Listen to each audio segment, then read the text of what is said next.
ফিরে এসে না দেখি রাম সিং কখন ফিরে আসে।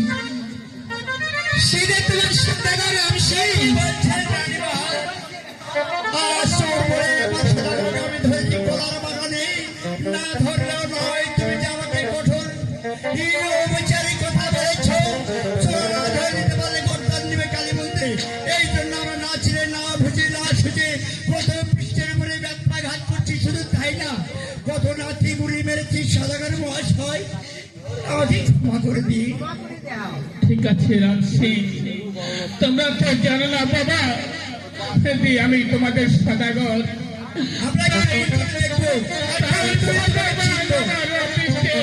লেগেছিল সেইটুকু হয়েছে রাম সিং, সেইটুকু হয়েছে। বিধির কলমে লেখা না যায় খণ্ডন, আর এটাই হলো সেই বিধাতার পায়ে দেওয়া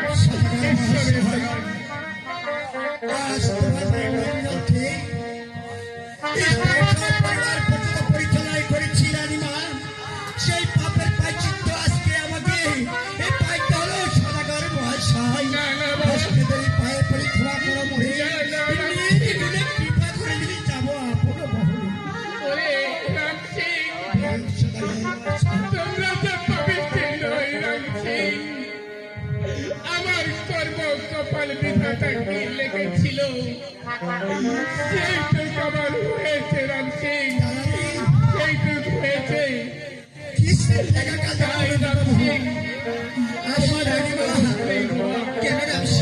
রাশিমা, ঠিক আছে রাশি, তোমরা এখন আসতে পারো। স্বামী, তুমি যে হাসি মনে গেলে সে বাণিজ্যি কেন কেন তুমি সে নয়ন মিলে জল নিয়ে এসেছো, আমার তোমার কি হয়েছে একটি বার বলো স্বামী। তুমি সেই কথা শুনে না, শুনে না কেন তুমি সেই কথা শুনে না,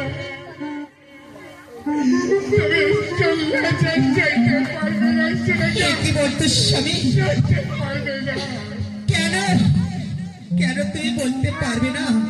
আর একটি কথা স্বামী, যাওয়ার সময় যে আমার 6 ছেলেকে যে তোমার হস্তে তুলে দিয়েছিলাম, তুমি একা ফিরে এসলি। আমার 6 ছেলেকে তুমি কোথায় রেখে এসেছো আমাকে বলো স্বামী। আর শুনে না, শুনে না, ওই পদ্মার সাথে আমার রানী ছিল, ওই কালিদাও সাগরে কোথায় থেকে একটা অন্ধকার নেমে এলো। তারপরে কি হয়েছে স্বামী?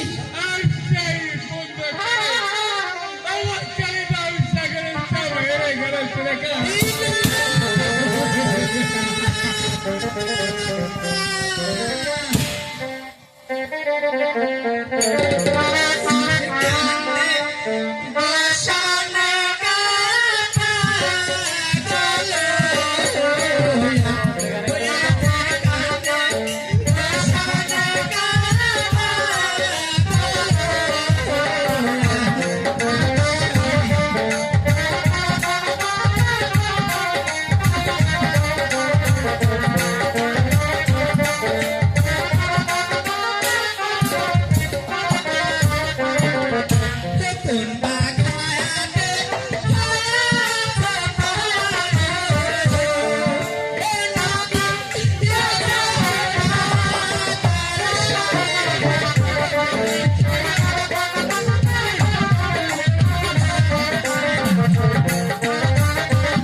আমি যে সে মা ডাকে কাঙ্গাল হইলাম, আমাকে আর কে মা বলে ডাকবে স্বামী? তুমি কেঁদো না সুলেখা, তুমি কেঁদো না। আমি সেই ব্রাহ্মণ ঠাকুরকে দেখে একবার দেখো, আর তোমার কথা কোনো করতে না পারি না। ঠিক আছে স্বামী, তাই করুন। ও হাই গো কোথায়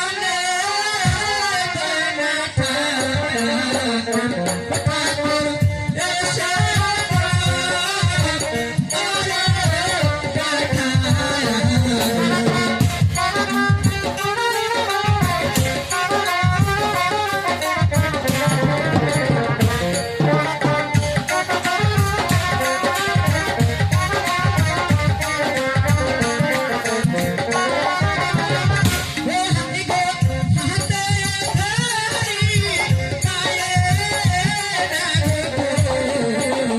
বলো ঠাকুর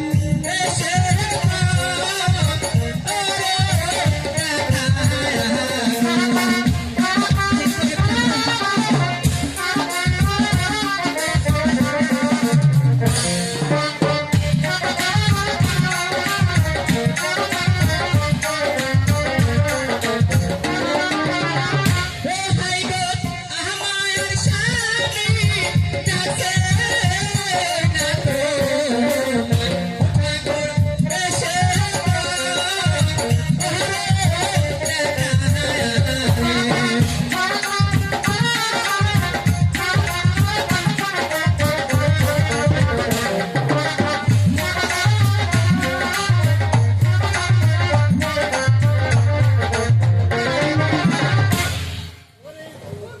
কোথায় গেলে ঠাকুর? ওরে দোনো না কোহরে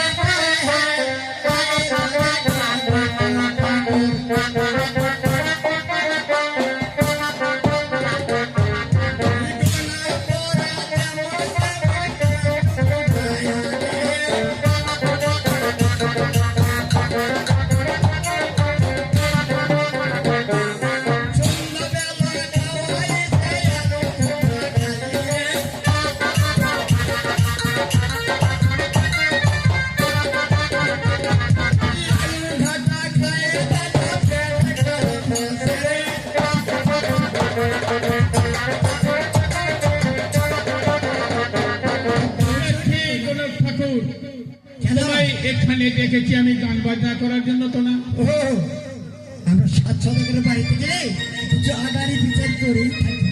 তাই নাকি? তোমায় কে জন্য ডেকেছে কোন ঠাকুর তুমি জানো? না বললে আমি